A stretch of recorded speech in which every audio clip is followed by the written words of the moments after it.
자, 복습합니다. 오전에 배운 말씀.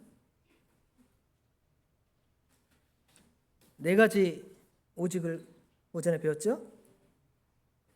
첫 번째가 무엇입니까? 오직 그리스도. 예수 안에서, 그리스도 안에서 우리를 구속하셨다는 것이죠. 두 번째는 무엇입니까? 오직 은혜. 하나님의 은혜로 우리가 구원을 받았습니다. 세 번째, 이것을 우리가 믿음으로 우리가 구원을 받는다 그랬죠. 물론 믿음은 우리가 믿음을 고백하지만 그 믿음도 우리 하나님께서 우리에게 선물로 주셨습니다. 그리고 이것을 주신 목적은 결국 우리가 어떻게 살라는 것입니까? 오직 하나님의 영광을 위하여 살라고 하나님께서 우리를 구속하셨습니다. 하나가 빠졌죠? 네, 오늘 오후에 배울 오직 성경입니다. 이 오직이라는 단어를 라틴어로 이제 표현하는데요. 우리가 이거를 이제 five sola 그러죠? 그런데 지금 솔라가 몇 개예요? 솔라는 3개밖에 없습니다. 솔라 그라티아, 솔라 피데, 그다음에 솔라 스크립트라. 이 세 단어가 솔라고요. 나머지는 솔루스, 그다음에 솔리 이렇게 되는데요. 이거는 그 라틴어 그 형용사인 솔루스의 변형 형태예요. 남자일 때, 여자일 때 이런데요. 영어는 우리가 영어 공부를 할 때 남성형, 여성형 그렇게 없는데요. 라틴어에는 단어마다 명사마다 남성형이 있고 여성형이 있습니다. 그래서 어디에는 솔루스, 어디는 솔라 이렇게 되는 거예요. 그래서 이제 우리가 이 5개 이렇게 대표로 해서 솔라가 많으니까 5개의 솔라 이렇게 얘기하는 것이지 실제로는 3개의 솔라와 1개의 솔루스, 그다음에 하나의 솔리 이렇게 구성되어 있습니다. 어떤 사람들은 이걸 갖고 농담으로 뭐라 그러냐면 독수리 오형제. 여러분 독수리 오형제 아시는 분? 독수리 오형제 아시는 분은 나이가 꽤 드신 분이에요. 요새 중고등부 애들은 독수리 오형제를 몰라요. 근데 여러분 독수리 오형제 볼 때 진짜 독수리 오형제예요? 아니죠. 거기 이제 남자애도 있고 여자애도 있잖아요, 주인공에. 그렇죠? 거기다가 다 독수리 털만 쓰고 있어요? 아니, 거기 무슨 다른 새, 뭐 매나 무슨 뭐 이런 다른 종류의 그 탈을 또 뒤집어 쓰고 있습니다. 그러니까 이제 어떤 사람이 농담하기를 이 파이브 솔라를 그렇게 표현하는 것은 독수리 오형제로 표현한 것 같다. 뭐 이렇게 농담을 하시더라고요. 저도 이제 농담으로 좀 시작을 했습니다. 하나님 말씀을 농담으로 받지 않아야 되지만 분위기상 예. 자, 성경 그랬는데요. 성경을 무시하는 시대가 되었습니다. 여러분 성경을 얼마나 귀하게 생각하십니까? 얼마나 귀하게 생각하시요 성경? 어떤 분은 성경을 잠자는 베개로 쓰고 잠 안 오니까 성경책 읽다가 자면 잠이 온다. 그래서 수면제로 쓴다는 사람들도 있고 여러 가지 농담도 하는데 성경은 정말 귀하지만 왜 성경을 이렇게 무시할까? 지금은 성경을 무시하는 시대가 되었습니다. 왜 그러냐 하면 성경을 무시하는 시대가 된 이유는 말세가 되었기 때문에 그렇습니다. 말세가 되면 하나님 말씀을 더 무시합니다. 디모데후서 3장 1절부터 보면 너는 이것을 알라. 말세에는 고통하는 때가 이르리니 그랬잖아요. 그런데 여기 4절에 보면 배신하며 조급하며 자만하며 쾌락사랑하기를 하나님 사랑하는 것보다 더하며 그랬죠. 하나님을 사랑하지 않기 때문에 그렇습니다. 하나님을 사랑하는 사람은 성경을 사랑하게 돼 있어요.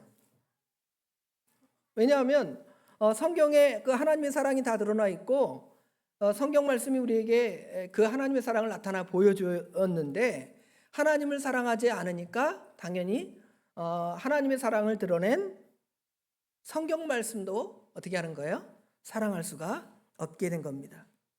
그래서 성경이 말하는 그 근본 정신에서 벗어나서 사람들 앞에서는 내가 크리스찬이다, 기독인이다, 예수 믿는 사람이다 그렇게 행동하지만 실상은 마음은 멀리 떠난 이사야 선지자가 이사야에 보면 이스라엘 백성을 책망하잖아요. 너희들이 입술로는 나를 존경하되 공경하되 마음은 내게서 멀도다 한 것처럼 하나님을 공경하지만 하나님을 멀리 떠난 것처럼 성경이 하나님에 대해서 말하고 하나님의 사랑을 말하는데 하나님을 멀리 떠나서 자기 마음대로 살아가니까 무엇도 멀리 떠날 수밖에 없습니까? 성경 말씀도 멀리 떠나갈 수밖에 없는 것입니다.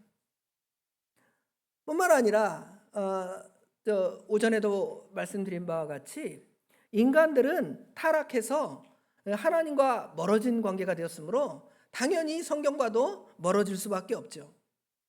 물론 구약 시대 무슨 아담 시대부터 하나님 말씀이 존재한 것은 아닙니다.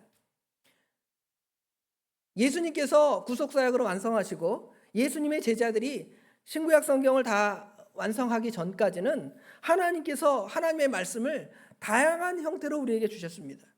뭐 꿈으로도 보여주시기도 하시고요. 우림이나 둠빔, 환상, 하나님의 음성 이런 방식으로 하나님의 뜻을 드러내셨습니다. 그런데 그 하나님을 점점 이제 멀어지게 되는 거죠. 하나님을 점점 떠나게 되는 겁니다. 자, 여러분 그 창세기 이 4장을 보면 되게 신기한 장면이 나와요. 어떤 장면이 나오냐면 하나님께서 버린 사람이 하나 있습니다. 창세기 4장에 아담의 두 아들 누가 있죠? 가인과 아벨. 가인과 아벨은 중에서 아벨은 순교 있으니까 하나님 앞에 갔고 남은 아들이 누구예요? 가인인데 거기서 가인이 하나님과 대화를 해요. 여러분 하나님과 대화합니까? 여러분 대화 안 하는데 가인은 하나님께 대화해요. 한번 봅시다. 대화했는지 안 했는지. 창세기 4장에 보면 가인이 아벨을 죽인 다음에 하나님께서 나타나서 그러잖아요. 여호와께서 가인에게 이르시되 내가 4장 6절입니다. 창세기 4장 6절 내가 분하여 함이 어찌 됨이냐 안색이 변함이 어찌 됨이냐 내가 선을 행하면 어찌 낯을 들지 못하겠느냐. 그렇죠? 이 말씀을 하시고 이제 창세기 4장입니다. 내가 너를 이제 징계하겠다는 것이지 하나님께서 아우의 그 핏소리가 땅에서 들린다. 그 얘기를 하면서 하나님께서 그에게 저주를 합니다. 12절에 보면 내가 밭을 갈아도 땅이 다시는 그 효력을 내게 주지 아니할 것이요 너는 땅에서 피하며 유리하는 자가 될 것이다. 그러니까 가인이 뭐라 그래요? 가인이 여호와께 아뢰되 내 죄벌이 지기가 너무 무거우니이다. 주께서 오늘 이 지면에서 나를 쫓아내오신즉 내가 주의 낯을 배웁지 못하리니 내가 땅에서 피하며 유리하는 자가 될지라. 무릇 나를 만나는 자마다 나를 죽이겠나이다. 뭐예요? 지금 하나님과 대화하고 있잖아요. 하나님께서 택하지도 않고 하나님의 엄한 징계를 받은 동생을 죽인 가인에게 하나님께서 대화를 하죠. 여러분은 가인보다 훨씬 나은 사람들이잖아요. 여러분 동생 죽였어요? 죽였죠. 여러분 예수를 구주로 믿는 사람들입니다. 그런데 우리가 하나님과 대화 못해요. 우리가 하나님과 어떻게 대화하겠어요? 대화한다면 이제 기도나 또 하나님의 뜻을 알도록 하나님의 말씀을 읽는 것이죠. 근데 이것이 만약에 되지 않는다 그러면 가인보다 못한 사람, 나는 가인보다 못한 사람이야. 하나님과 교통하고 기도하는 그 택함을 받지 않는 하나님의 심판을 받은 자도 그런데 우리는 하나님의 백성으로서 가인보다 못하게 하나님 말씀을 읽지도 않고 하나님과 교통하지도 않고 기도하지도 않고 그런 존재라는 것을 우리가 알면 되겠습니다. 그리고 이제 하나님께서는 점점 하나님의 뜻을 드러내시는데 처음에는 이제 특정한 사람들을 통하여 하나님의 뜻을 드러내시잖아요. 셈이나 에녹이나 노아의 8명의 식구, 또 아브라함, 이삭, 야곱, 요셉 뭐 이런 믿음의 사람들을 통해서 하나님의 뜻을 계시하고 드러내시다가 하나님께서는 구약의 이스라엘을 선택해서 한 민족을 선택해서 하나님의 백성 삼으시잖아요. 그러니까 하나님을 아는 사람이 저 어떻게 됐어요? 좀 더 많아졌죠. 한 민족이 하나님을 섬기는 그런 것이 되었으니까. 뿐만 아니라 신약 시대가 되면 예수님께서 십자가의 대속으로 구속을 완성하셨습니다. 그리고는 많은 사람들에게 하나님의 자녀가 되는 특권을 준 거예요. 영접하는 자, 그 이름을 믿는 자들에게는 하나님의 자녀가 하나님의 자녀가 되는 권세를 주셨다 그랬는데, 그런 권세를 많이 주셔서 어떻게 보면 하나님과 더 많이 교통하고 하나님과 더 대화도 많이 하고 하나님의 은혜도 더 많이 받고 그래야 되는데 어때요? 더 못하는 것 같아요. 그렇죠? 하나님께서는 우리에게 이 말씀을 통하여 우리에게 하나님과 더 가까이 하도록, 하나님과 교통하도록, 하나님의 은혜를 받도록 우리에게 주셨습니다. 그런데 우리는 하나님을 더 멀리하죠. 또 성경을 또 멀리하는 이유가 뭘까를 또 생각을 해보니까, 예전에는 성경이 너무너무 귀했습니다. 예를 들어 여러분 예수님 시대에 여러분이 성경을 한 권 내가 가지고 싶다. 그럼 어떻게 할까요? 그러려면 이제 성경이 양피지 두루마리 형태니까 집 하나가 성경책을 다 집어넣는 거예요. 그러니까 예수님 시대 당시에 보면 성경을 그 회당 안에다가 두고 회당에서 성경책을 꺼내다 읽었다는 그런 개념들을 보면, 내가 성경책을 가지려면 최소한 집 한 채는 있어야 돼. 거기다가 성경 지금처럼 종이가 흔하고 여러분 뭐 스마트폰 다 들어보면 다 성경책이 있잖아요. 그런 시대가 아니에요. 성경이 너무 희귀한 이 값이 있는 그런 시대가 되었기 때문에 성경이 너무 좋고 귀한 거예요. 감히 성경을 그렇게 함부로 대하거나 쉽게 생각하지 않고, 그렇죠? 귀하게 생각하는 시대였는데 성경이 이제 흔해지니까, 여러분 흔하면 어때요? 값어치가 뚝뚝뚝뚝 떨어지죠. 여러분 다 성경책, 여러분 뭐 혹시 이 종이 성경책 무거운 거 안 갖고 있어도 지금 울렸죠, 벨소리. 벨소리 그 스마트폰이죠. 그냥 일반 전화가 아닐 겁니다. 그렇죠? 스마트폰 탁 피면 성경 이어폰 귀에다 탁 끼고 성경을 보고 성경을 읽고 듣는 시대가 되었는데, 그런 시대가 되면 될수록 성경은 더 어떻게 해요? 값어치가 떨어져 보여요. 그렇죠? 경제학적으로 어떤 물건에 희소성이 있으면 올라가지만 그 희소성이 더 적어지면 점점 그냥 여기저기 그냥 굴러다니는 돌처럼 그렇게 가볍게 생각할 수가 있습니다. 흔하게 귀하게 생각하지 않는 하나님 말씀을 그렇게 생각하는 시대가 됐습니다. 또 말세가 되면 될수록 더욱 하나님을 떠난 증거가 뭐냐면, 심지어 이제는 무신론의 시대가 됐잖아요. 무신론의 시대. 하나님이 없다 하는 시대가 됐어요. 하나님이 또 없다고 하는 시대에 성경책이 무슨 의미가 있겠습니까? 그렇죠? 다 하나님이 없다고 하는데 세상 믿지 않는 자들은, 그러니까 성경의 값어치가 점점 더 떨어지고 값이 없어 보이는 것 같아요. 그러면 이제 그거는 믿지 않는 사람들이 그러니까 그런다고 치더라도 과연 우리 믿음의 사람들은 그 성경을 그 사람들처럼 생각하지는 않습니까? 그냥 조금 잘 읽혀지는 베스트셀러 정도의 생각이나, 아니면 귀하긴 하지만 뭐 이게 그냥 과거에 오래전에 쓰여진 우리의 어떤 도덕적인 어떤 교훈을 주는 책 정도로만 하나님 말씀을 생각하지, 이것이 우리의 영원한 생명이 되고 우리의 그 생명을 저 하나님께로 인도하는 귀한 것으로 생각하는 그러한 사람들이 아닙니까? 말씀이 희귀해지면 희귀해질수록 사람들은 점점 하나님을 좀 떠나는 형태로 나타나죠. 사무엘이 등장하기 전 시대, 사무엘이 등장하기 전 시대에 유명한 사람이 있는데요. 엘리 제사장이 있습니다. 엘리 제사장. 엘리 제사장의 시대에는 그 성경에 보면 사무엘상 3장에 보면 하나님의 말씀이 어떻더라 그랬냐면 희귀하더라 그랬어요. 하나님의 말씀이 희귀하다는 것은 하나님께서 선지자나 하나님의 사람들 통해서 말씀을 들려주는 게 적다는 것이죠. 그런 시대는 결국 하나님 말씀을 그 사람들이 좋아하지 않고 하나님 말씀을 전해주면 어떻게 해요? 싫어해요. 성경 말씀 전해주면 싫어해요. 그러다 보니까 점점 말씀이 희귀해지는 시대가 되죠. 말씀을 사모하는 시대가 되면 하나님 말씀이 더 풍성해지게 되는 거겠죠. 하나님의 사랑이 더 드러나고 보여지니까요. 중세 시대에도 마찬가지입니다.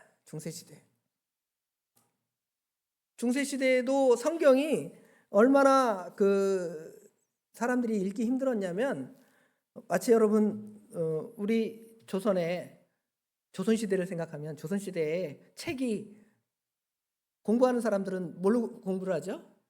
한자로 공부하잖아. 한자 한문. 명심보감 뭐 이러면서 하잖아요. 대학, 소학, 뭐 중용 뭐 하잖아. 그거를 진짜 그 양반들, 선비들, 공부하는 사람들 얼마나 될까요? 한 전 인구의 뭐 한 5% 뭐 몇 퍼센트, 한 10%도 안 돼요. 나머지 90%는 다 서민들이에요. 책을 읽을 수가 전혀 없잖아요. 그것처럼 지금 여기 중세 시대에도 하나님 말씀을 그 라틴어로 쓰여져 있는데 그 라틴어를 읽을 줄 아는 사람만 읽지 나머지는 하나님 말씀을 읽을 수가 없어요. 그리고 성경 해석도 함부로 못해요. 뭐 신학자들이 성경 해석하기도 하고 심지어는 뭐 신학자도 아닌 사람들이 성경을 막 자기 마음대로 해석하기도 합니다. 그 도울 분 있잖아요. 그분 막 성경 해석한다고 하잖아요. 그런 분 막 성경 해석해요.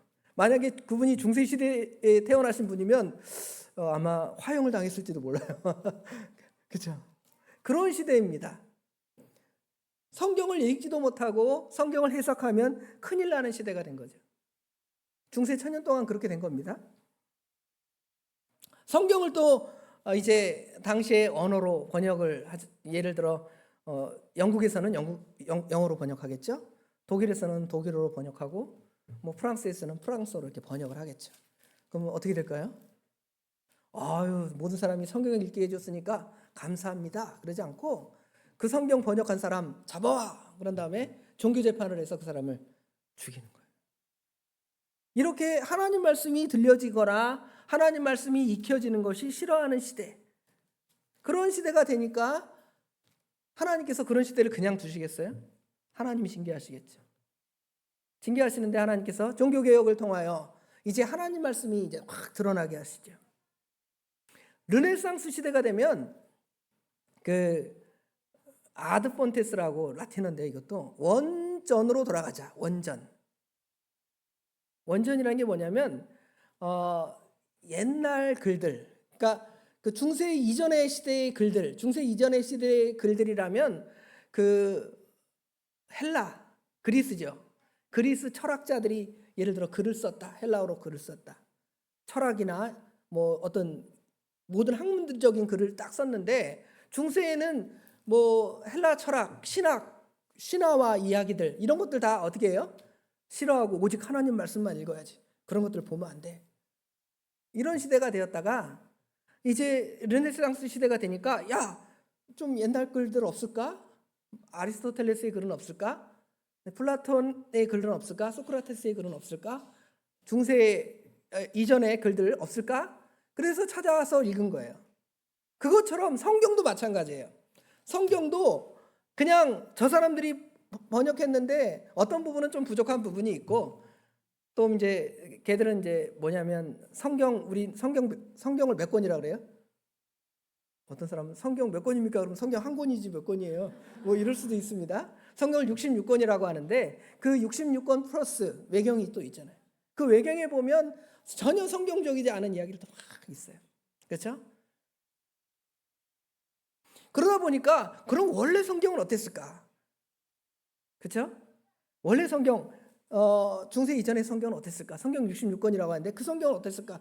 그 원어 성경은 어떻게 번역했을까에 대한 관심을 갖게 되면서 이제 사람들이 성경을 보고 성경을 연구하기 시작한 것입니다.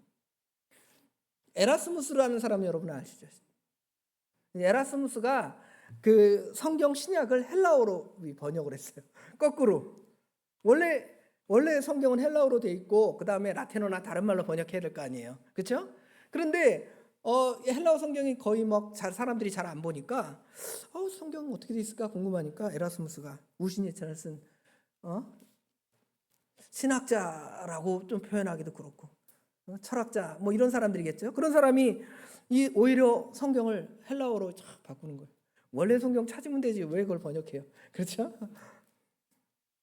이렇게 하나님 말씀을 귀히 여기지 않는 시대에서 어떻게 보면 르네상스나 종교개혁은 하나님 말씀을 찾아갈 수 있는 어떤 사회적인 어떤 토대가 거기 마련된 거예요. 여러분, 루터가 종교개혁을 하면서 제일 귀하게 생각했던 것은 성경을 독일어로 번역하는 것이었습니다. 자기가 독일 사람이니까 자국말로 성경을 번역해서 자기들 사람들에게 하나님 말씀을 읽히도록 하는 거예요. 물론 다 본인이 번역한 건 아니에요. 그 이전 시대에도 성경을 독일어로 번역한 글들이 있으니까 그것들을 참조해서 신약 성경, 구약 성경을 루터가 번역을 했어요. 지금도 이제 루터판 성경이라는 표현이 있어요. 그래서 대단한 분이죠. 하나님의 말씀을 그렇게 귀히 여기는 시대가 되어서 이제 돌아가는 거죠. 하나님 말씀으로 돌아가자. 성경으로 돌아가자는 것입니다. 자, 한국의 성경은 좀 생각을 해봅시다. 한국은 성경을 처음에 선교사님들이 보통은 이제 선교사님들이 그 지역에 탁 들어가서 어떻게 해야 돼요? 여기 이 지역에 하나님 말씀을 전해야 되는데 이 지역은 성경이 없어. 그럼 어떻게 해야 돼요? 그 말로 성경을 번역해야 될 거 아니에요. 성경을 번역해서 가르쳐야 되겠다. 그러지 않냐고 다행히 하나님께서 중국에서 만주에서 성경 전체는 하지만 일부 복음서 누가복음이라고 하는데 누가복음 그 복음서를 중국에서 그 스코틀랜드 선교사들이 번역을 해요. 누가복음을 쫙 한글로 번역해서 이 사람들이 쪽복음이라 그래서 그 성경 뭐 무겁잖아. 이거 전체 아니라 누가복음이면 뭐 책 한 30페이지 뭐 몇 페이지 되는 거잖아요. 그걸 책으로 만들어서 이제 사람들한테 팔거나 책이니까 책을 팔 수도 있겠죠. 또는 그 성경을 이제 돌리는 거예요. 읽으라고. 근데 어디서 하냐면 만주에서 그렇게 했으니까 만주에 중국에 선교사로 왔다가 우리 그 밑에 우리 조선을 본 거죠. 조선을 보면서 저 사람들한테 복음을 전해야 되겠는데 그러면 이제 국경이니까 거기 조선 사람들이 많이 있을 거 아니에요. 그렇죠? 그래서 한국말로 번역해서 그 사람들에게 나눠주고 또 이제 국경지대에서 조선 사람들에게 성경을 다 주는 거죠. 이게 기본적인 성경적인 이런 게 있으니까 선교사님들이 와서 성경을 번역할 때 처음 뭐 복음 어려운 거 무슨 뭐 구약에 어려운 거 그런 막 어려운 성경을 복음을 전하는 것이 아니라 처음에 무슨 복음을 전하겠어요? 예수 그리스도의 복음을 전하려면 신약 성경, 마태복음, 마가복음, 누가복음 이런 거 전할 거 아니에요. 전해야 되는데 벌써 성경책이 있어요, 없어요? 있으니까 얼마나 전하기 편해요. 성경의 그 단어나 용어들을 우리말이나 다른 외국어로 번역할 때에는 그냥 세상 용어로 쓰는 게 아니라 성경의 용어를 써야 되니까 굉장히 어려워요. 단어 선택이나 이런 게 어려운데 미리 번역되어 있으니까 하나님 말씀을 전하는데 굉장히 편하죠. 선교사님들이 1884년에 들어왔는데 벌써 1880년대 초반에 이 성경을 일부가 이렇게 번역된 게 있어요. 일본에서도 번역을 하고 또 중국에서도 번역을 하고 이러니까 나중에 와서 선교사님들이 복음 전하는데 굉장히 유리했어요. 왜 그래요? 말씀이 전해지니까 말씀을 통해서 그곳이 복음화되고 하나님의 진리가 전해지는데 훨씬 더 어떻게 한 거예요? 유리하고 좋은 배경이 된 거죠. 자 봅시다. 중국도 우리랑 똑같이 복음받고 일본도 우리하고 똑같이 복음받았습니다. 근데 우리나라, 중국, 일본 중에서 하나님을 제일 많이 섬기는 기독교화된 나라가 어디예요? 대한민국이잖아요. 왜 그렇겠습니까? 하나님 말씀을 그렇게 귀히 여기니까 하나님께서 복을 준 거예요. 그런데 오히려 이런 시대에 하나님 말씀은 어떻게 하는 거예요? 이제는 하나님 말씀 필요 없어. 그 하나님 말씀을 문자 그대로 믿다니 참으로 무식한 사람들이구나. 그렇게 얘기하면서 이걸 이성으로 해야 돼. 이성으로 파헤쳐야 돼. 그러면서 하나님 말씀을 이렇게 거부하는 거죠. 이런 게 뭐 서구에서는 거의 뭐 18세기, 9세기 벌써 그렇게 됐고요. 우리나라는 이제 처음에는 이 순수한 선교사님들이 복음을 전할 때는 문제가 안 되는데 1930년대, 40년대에 들어서면서 이제 유학을 갔다 오신 분들이 있어요. 유럽이나 미국에 많이 갔겠죠. 미국에 유학을 갔다 오신 신학 공부 많이 하신 분들이 이 자유주의적인 신학을 배우고 나서 그것을 이제 한국에 와서 이제 퍼뜨리는 거죠. 그래서 이제 한국도 점점 이제 그 이후에는 이제 하나님 말씀을 성경의 영감, 성경의 위기적 영감, 성경의 축자적 영감을 그대로 믿지 않고 성경도 그냥 일반 세상 책과 같다. 우리에게 유익을 주는 것 정도이다. 그리고 성경 안에도 오류가 있다. 또 성경 안에는 또 마귀 말도 있고 하나님 말씀도 있다. 뭐 이런 식으로 이야기하면서 그렇게 되면 하나님의 말씀의 값어치가 어떻게 돼요? 벌써 떨어지잖아요. 떨어지고 그 말씀을 귀히 여기는 그러지 않는 그런 시대가 된 거예요. 그런데 그런 시대가 될 거를 지금 디모데에게 얘기해요. 디모데에는 신약 성경도 다 완성되지 않은 이 지금 디모데에게 편지를 쓸 때에는 이 디모데 전후서가 그 바울 서신 중에는 제일 나중에 쓰여진 서신. 물론 이제 뭐 요한이 그 반모섬에 쓴 요한계시록이 있지만 바울 사도가 순교하기 전에 쓴 서신 중에 가장 그 마지막에 쓰여진 그런 성경이거든요. 그런 시대에 지금 이런 일이 벌어질 것이다. 이거를 바울 사도가 안 거예요. 말세에 그렇죠? 이런 일이 벌어지고 말세에 이런 일이 벌어지면 사람들이 무엇을 싫어할 것이다?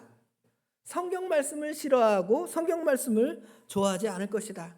성경 말씀을 그냥 허탄한 이야기로 뭐 신화나 허탄한 이야기처럼 사람들이 생각한다고 그랬잖아요. 그러나 너는 그 하나님의 말씀을 귀 간직하고 살라는 것이죠. 오늘 본문으로 들어가 보면 여기 그러나 그렇죠. 그러나 13절에 보면 악한 사람들은 악하는 사람들과 속이는 자들은 더욱더 악하여져서 속이기도 하고 속기도 하나니 하나님 말씀을 딱 이렇게 변질하니까 이런 악을 계속 행하게 되는데 그러나 너가 누구겠습니까? 디모데겠죠. 디모데 너는 배우고 확실한 일에 거하라는 것입니다. 누구에게 배운 거? 지금 누구에게 먼저 배웠냐면 자기 어머니, 자기 외할머니가 어려서부터 성경을 가르쳤어요. 나의 사랑하는 책, 비록 헤어졌으나 그런 것처럼 그 하나님의 말씀을 구약 성경이겠죠. 그 유대인의 그 구약 성경을 디모데에게 읽히고 가르쳐주고 그러니까 이제 바울 사도가 와서 예수 그리스도를 전할 때 자기 어머니가 할머니가 들려준 이야기 구약 성경의 말씀이 예수님에 대해서 말하는 거구나 하고 예수님을 확실하게 믿게 된 거예요. 그리고 그의 영적인 스승인 그렇죠? 스승인 바울 사도에게 예수님에 대해서 얼마나 확실하게 배웠습니까? 그래서 너는 배우고 확실한 일에 거하라는 것이죠. 하나님 말씀에 거하라는 것입니다. 새로운 것을 배우는 게 아니에요. 사람들은 교회 오면 목사님이 똑같은 본문 똑같은 얘기 또 하신다. 재미없다. 뭐 이러는데 그러지 않아요. 하나님 말씀은 새로운 게 아니라 하나님 말씀은 어떻게 새롭게 될까요? 내용이 새로워서 하나님 말씀이 새로워지는 게 아니에요. 우리 마음이 날로 중생하여 걷는 사람은 날로 새로워지는 것입니다. 같은 찬송을 부르면 또 달라요. 제가 전에도 한번 드렸는데 지금까지 지내온 거 주의 크신 은혜라 이거 주일학교 때 부를 거 그다음에 중고등부 때 부른 거 그다음에 지금 제 나이에 부르는 거 아니면 우리 내일 모레 우리 주님께서 부르실 우리 권사님들 연세 드신 권사님들 있잖아요. 그런 분들이 부르는 거 그 느낌이 어떨까요? 다르죠. 다릅니다. 지금까지 지내온 거 다 우리 중고등부 아이들 나 15년 살았는데 내가 뭘 살아요? 뭐 엄마 아빠가 뭐 학교 다니라고 그러고 뭐 하나님의 은혜인지 모르겠습니다. 이러잖아요. 그렇죠? 근데 우리 성권사님한테 한번 물어보면 어떻게 될 것 같아요? 내가 이렇게 살았는데 간증이에요, 간증. 그러잖아요. 그런 겁니다. 하나님 말씀이 그렇죠? 어려서부터 들려서 우리로 하여금 그것이 정말 효과적으로 이렇게 들어오게 되는 것이죠.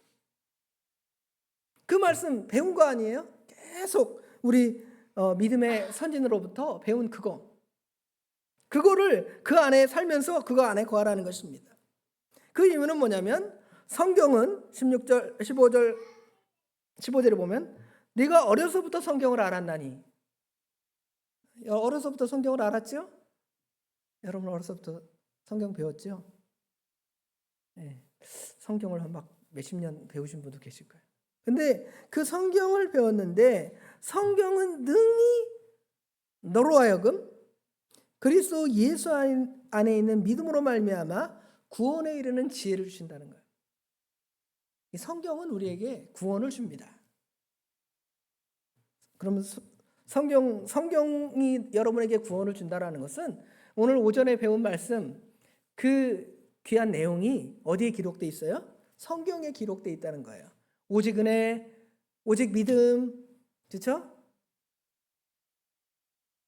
오직 하나님께 영광 돌리는 거, 오직 예수님, 그게 성경에 기록되어 있습니다. 성경 전체를 제 거를 이거 PDF를 읽었더니 PDF를 읽고 있네요. 죄송합니다.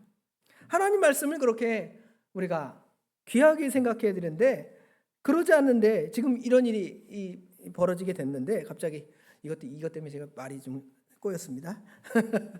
성경은 우리로 하여금 구원에 이르도록 성경은 그걸 다 우리에게 가르쳐 준다는 것이죠. 얼마나 귀합니까? 여러분에게 생명을 주는 것만큼 귀한 것이 있습니까? 그거 먹으면 10년 더 삽니다 하는 약이 있다면 여러분 거부하시겠어요?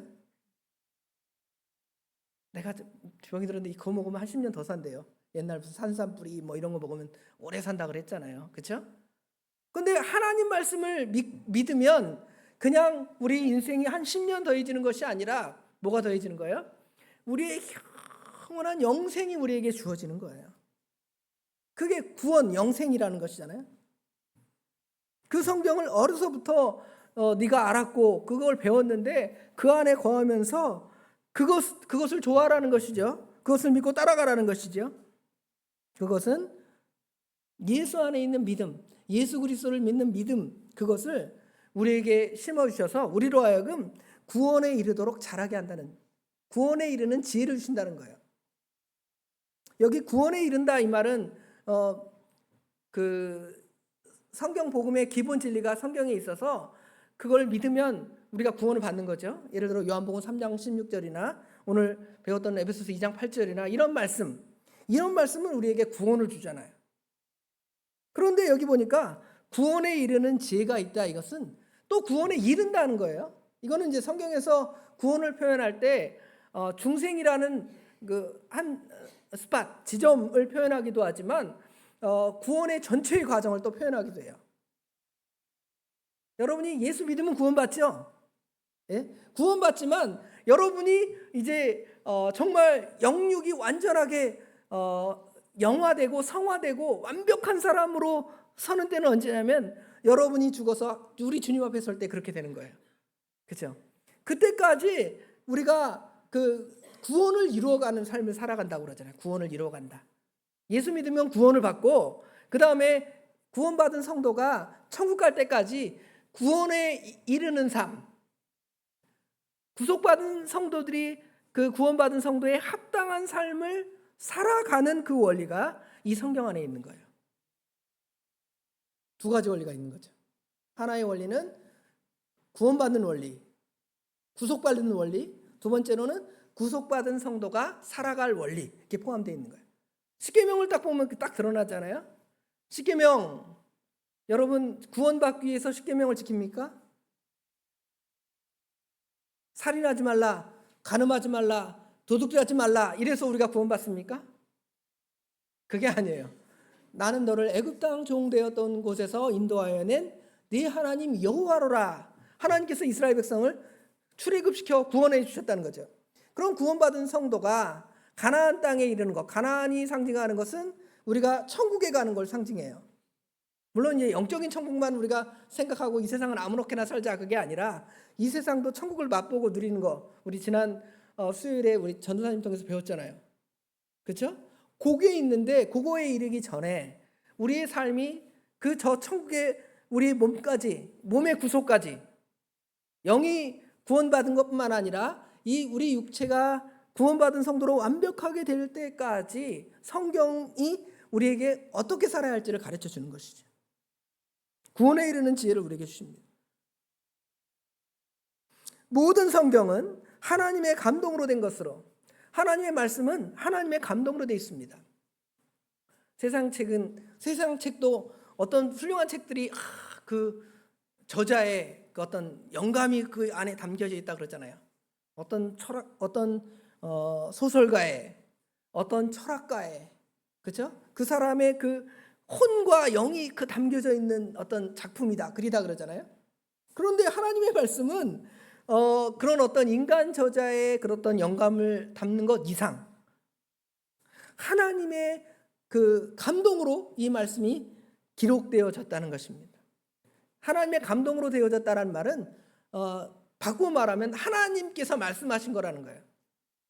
그런데 하나님께서 그냥 아무개야 내가 얘기할 테니까 받아 적어라 뭐 이런 게 아니라 하나님께서 그 사람이 성경을 기록할 때, 예를 들어 예수님의 제자 또는 선지자들이 하나님 말씀을 기록할 때에 오류가 나지 않도록 그 사람의 지식이나 그렇죠? 모든 것들을 다 사용해서 그걸 기록할 때 오류가 나지 않도록 하나님께서 주관해 주셨다는 것이죠. 그게 바로 영감이라는 것입니다.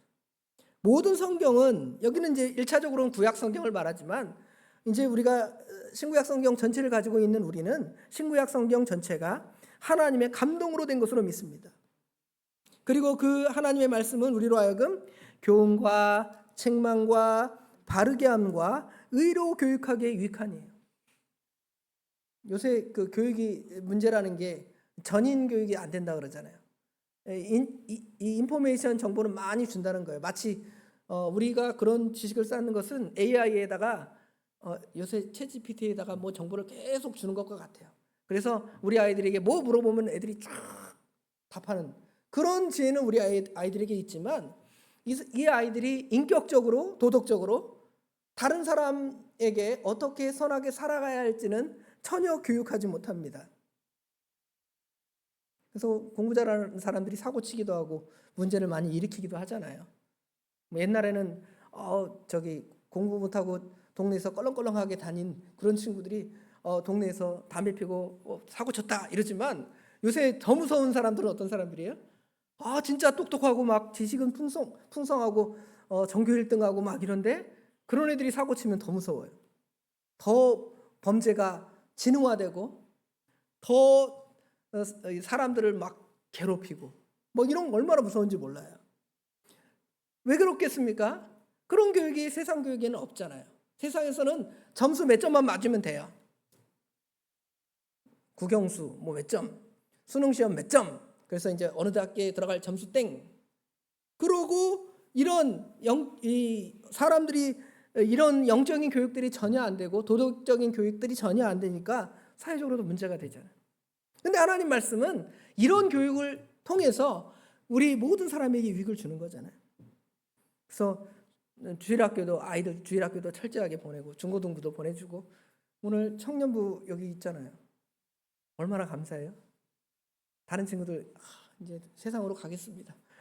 교회 안 오겠습니다 이러는데 같이 나와서 찬양하는데 얼마나 여러분 같이 따라 부르니까 우리 권사님들 막 신나갖고 박수치고 그렇죠?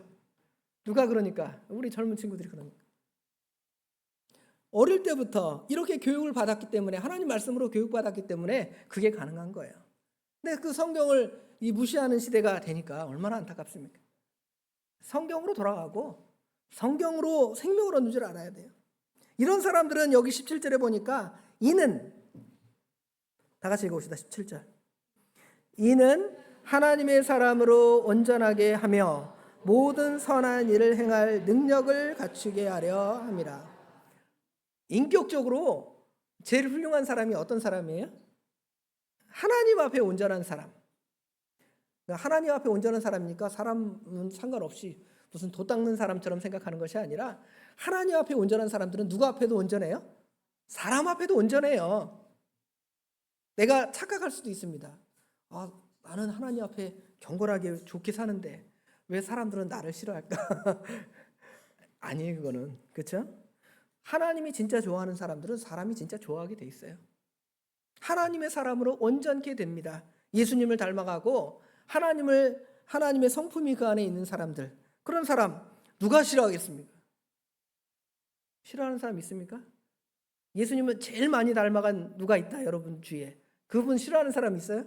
없어요. 그러지 않으니까 싫어하고 미움받고 그러는 거예요. 내가 누구한테 미움받는다 그러면 핑계는 내가 경건하게 사니까 나를 핍박하는 거야. 그렇게 생각하지 마십시오. 내가 말씀대로 살아가면 다 나를 사랑하고 좋아하게 돼 있어요. 누구한테 사랑받는 법, 하나님 예수님을 닮아가면 돼요. 그렇죠? 하나님의 사람으로 온전케 되면 누구나 다 그 사람을 사랑해 줄 것입니다. 그런 사람은 하나님의 선한 일을 행할 능력이 있어요. 그래서 오늘 에베소서 2장 10절의 말씀과 똑같은 말씀이 여기 또 결론에 나오잖아요. 그렇죠? 에베소서 2장 10절에도 하나님께서 우리는 하나님의 지으신 바라 하나님께서 우리로 선한 일을 행하도록 우리를 구속하셨다는 말씀이 딱 있는 것처럼 여기도 성경 말씀을 통해서 우리로 하나님의 사람으로 온전케 되며 모든 선한 일을 행할 그 능력, 그것이 그 안에서 나오게 되는 것입니다. 과연 우리가 이 말씀 보면서 말씀을 그렇게 소홀히 여길 것인가? 좀 부끄러움이 있습니다. 이 핑계 저 핑계 대고 목사로서 성경을 좀 소홀히 할 때도 있습니다. 바빠서 언제 성경 읽어? 다른 거 해야지. 설교 준비하고 어디 성경 설교 읽는 게 설교 준비겠죠. 그러나 그것만큼 뭐가 없다는 거예요? 중요한 것이 없다라는 것이죠. 목사만 그런 것이 아니라 모든 성도에게 다 그런 겁니다. 그건 다 핑계에 불과한 거예요. 하나님 말씀을 읽지 않는 거, 하나님 말씀 배우지 않는 거, 하나님 말씀 사모하지 않는 거, 이게 어떻게 보면 죄예요, 죄. 무슨 죄예요? 하나님을 사랑하지 않는 죄. 성경 안 읽는 게 죄라고 별로 생각하지 않잖아요. 근데 하나님을 사랑하지 않는 죄죠. 하나님을 사랑하면 당연히 성경을 읽으니까요. 성경 안에 하나님이 있습니다. 또 성경을 통하여 우리가 영원한 영생을 얻고 생명을 얻는데 그거를 우리가 알면 성경을 그렇게 우리가 무시할 수 없습니다. 마지막으로 결국은 이제 우리는 그 성경을 통하여 우리의 삶의 모든 것들을 얻는 것입니다. 그리고 그대로 살아가는 거예요. 살아가는 거. 성경은 우리의 삶과 연결이 되어 있습니다. 성경은 성경이고 나는 성경 많이 읽고 성경 몇 번 쓰고 우리 권사님들 성경을 열심히 쓰시는데 쓰시면서 그 안에 있는 말씀 무시하십니까? 무시하지 않잖아요. 내가 이렇게 못 살았는데 내가 이거 쓰다 보니까 내가 이거 읽다 보니까 내가 이거 잘못했네 하고 하나님께 회개하고 하나님께 돌아설 거 아니에요? 이런 은혜가 우리 가운데 있어서 이 말세지 말에 세상의 시류나 세상의 어떤 흐름을 따라서 하나님 말씀을 무시하는 것이 아니라 하나님의 말씀을 귀하게 여기고 또 하나님 말씀은 성령과 붙어 있는 거예요. 무슨 어떤 사람은 성령 은사주의자들 막 마음이 뜨겁습니다. 나는 성령 충만한 사람입니다. 하는데 성경하고 전혀 상관없다. 잘못된 거예요. 성경대로 사는 사람은 성령 충만한 사람이고 성령 충만한 사람은 하나님 말씀에 다 뭐하게 돼 있는 거예요? 하나님 말씀에 점검을 받게 돼 있는 거예요. 내가 진짜 성령 충만한가? 성경 읽어보니까 내가 그런 삶을 살고 있구나. 아니네. 내가 마음으로는 성령 충만한 것 같지만 내가 하나님 말씀대로 살아가는 게 너무 덥네. 그러면 내가 진짜 성령 충만한 사람이 아니죠. 왜냐하면 성령과 말씀은 어떻게 가는 거예요? 함께 가는 것입니다. 동사라 그래. 동사. 같이 일하는 것입니다. 우리가 이 성경을 이렇게 귀한 줄 알고 성경을 따라 살아가는 저와 우리 도봉의 모든 성도들이 되시길 주님의 이름으로 축원합니다. 기도하겠습니다.